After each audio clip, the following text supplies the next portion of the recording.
कितने सारे लोगों का ये डाउट है कि शुरुआत में जो फीमेल का जो हिस्सा है वो बहुत ज़्यादा टाइट रहता है जब तक कि वो कुछ भी नहीं करती है, एंड जैसे ही रेशम आती है वो लूज हो जाता है, जब बच्चे हो जाते हैं तो और भी लूज हो जाता है, और जब बुढ़ापा आता है तो वो बिल्कुल ही लूज हो जाता है। तो क्या सच है, किस तरीके से क्या क्या प्रोसेस होता है, मतलब क्या क्या चेंजेस आते हैं इस प्रोसेस के दौरान, तो उसके बारे में हम जानेंगे कि कुंवारी जो होती है वो कैसी होती है, शादी के बाद कैसी होती है, जो बच्चे हो जाते हैं या फिर बूढ़ी होती है तो कैसे हो जाता है।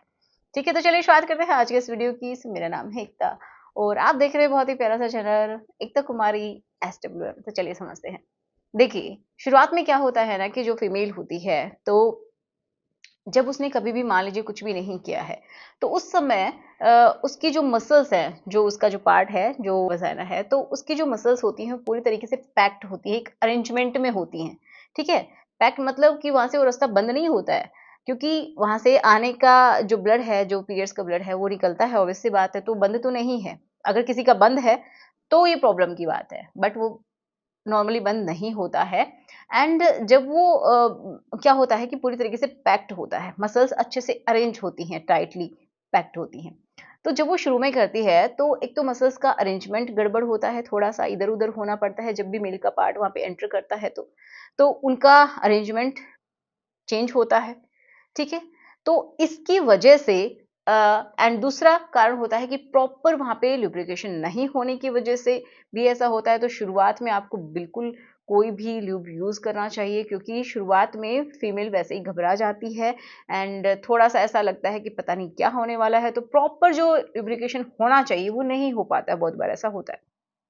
ठीक है, जिसकी वजह से घर्षण ज़्यादा होता है एंड उनको मेल को लगता है कि बहुत ज़्यादा टाइट है, कभी-कभी तो एंटर कराना भी बहुत मुश्किल हो जाता है शुरुआत में। एंड रही बात जो हाइमन होता है वहाँ की, तो आज हम उसकी बात नहीं करेंगे ज़्यादा डिटेल में, बट थोड़ा-सा मैं बता देती हूँ कि वहाँ पे हो भी सकता है, नहीं भी हो सकता है। जब आप करते हैं तो साइड में भी हो सकता है, या फिर वहाँ से थोड़ा-सा उसमें कट भी लग सकता है, ऐसा भी हो सकता है। ठीक है? तो ये होता है हाइमन। अब देखो उस समय उनको टाइट लगता है, फिर बात करते हैं मेल की कि धीरे-धीरे, धीरे-धीरे क्या हो जाता है कि उनको दोनों को ही नॉर्मल लगता है, वो टाइट ज़्यादा फ़ील नहीं होता है। शुरू जैसी फ़ीलिंग, मतलब शुरुआत जैसी फ़ीलिंग नहीं आ पाती। तो ऐसा क्यों होता है? तो देखिए, जब आप शुरू में करते हैं तो आप दोनों की ही बॉडी एक-दूसरे के लिए अनजान है, ठीक है? अब जो फीमेल जिसने कुछ नहीं किया उसकी मसल्स का अरेंजमेंट भी बाद में हुआ है ना? तो जब आप बार-बार करते रहते हैं, अगर आपकी शादी हुई है, बार-बार ऐसा कर रहे हैं आप, तो धीरे-धीरे आप दोनों की ही बॉडी एक-दूसरे के लिए यूज़्ड टू हो जाती है। एक-दूसरे को समझने लगती है, ठीक है? कि कितना स्पेस है, वहाँ की जो मसल्स हैं वो भी उसी तरीके से अरेंज हो जाती हैं एंड आपको ये समझिए जो मेल है उसको उसका जो पार्ट है, उसको ईज़िली रास्ता मिल जाता है। समझ रहे हैं? उनको अरेंजमेंट में कोई प्रॉब्लम उस टाइम नहीं आती है। तो इतना मान के चलिए जो बॉडी है वो भी धीरे-धीरे अपने आप को उस तरीके से ढाल लेती है। लूज होने की बात रही ये कि उस समय लूज नहीं होती है, लेकिन लुब्रिकेशन अच्छा हो जाता है एंड जो फीमेल का जो वजाइना है एक ट्यूब लाइक स्ट्रक्चर है, तो अंदर की तरफ वो बढ़ जाती है, साइड में भी थोड़ी सी फैल जाती है, जिसकी वजह से उनको लगता है कि ये लूज होगी, लेकिन नहीं, वो अपने आप को अरेंज कर रही है इस प्रोसेस के लिए। ओके, तो ऐसा होता है, चाहे आप एक बार करें, 2 बार करें, 10 बार करें, 50 बार करें, कितनी भी बार अगर आप कर चुके हैं तो भी वो लूज नहीं होती है। ठीक है, क्योंकि वो बहुत ही ज्यादा स्ट्रेच हो सकती है, बहुत ज्यादा स्ट्रेच हो सकती है, इतनी स्ट्रोंग होती है वहां की मसल्स। अब बात करते हैं कि जब बच्चा हो जाता है तो उसके बाद क्या चेंजेस आते हैं। जब बच्चा हो जाता है तो उसके बाद आपको पता है, अगर आप नॉर्मल तरीके से नॉर्मल डिलीवरी हुई है तो ऑब्वियस सी बात है वहां की जो मसल्स है, कुछ मसल्स टूट जाती हैं, ब्रेक हो जाती हैं, किसी में परमानेंट डैमेज हो जाता है वहां पे, है ना? तो जो परमानेंट डैमेज हो जाता है तो उसकी रिकवरी बहुत बार नहीं हो पाती है।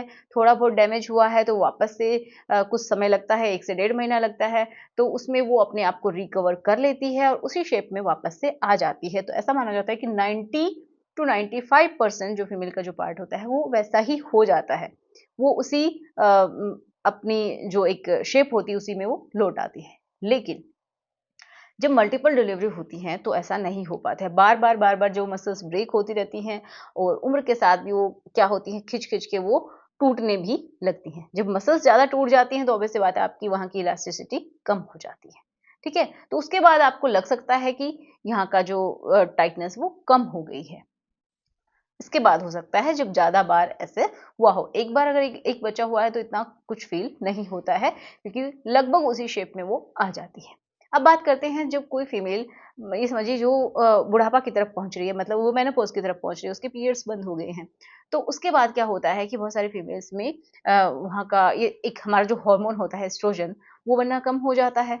जब वो कम हो जाता है तो ऑब्वियस सी बात है, वहाँ पे भी मसल्स होती हैं, तो वहाँ की जो फर्मनेस है वो कम हो जाती है।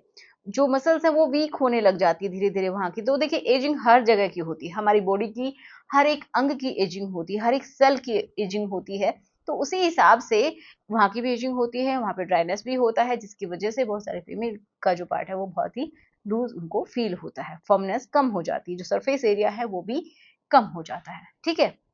जिसकी वजह से ऐसा होता है। तो ऑब्वियस सी बात है जब एज बढ़ती है तो होगा, लेकिन सिर्फ और सिर्फ करने से नहीं होगा, ठीक है? किसी किसी को तो सर्जरी भी करवानी पड़ जाती है कि वहाँ की जो दीवारें हैं जो फीमेल की उस हिस्से की, तो वो नीचे की तरफ लटकने लग जाती हैं, बाहर निकलने लग जाती है, तो उनको प्रॉब्लम होती है, जिसकी वजह से उनको सर्जरी करवानी ही पड़ती है।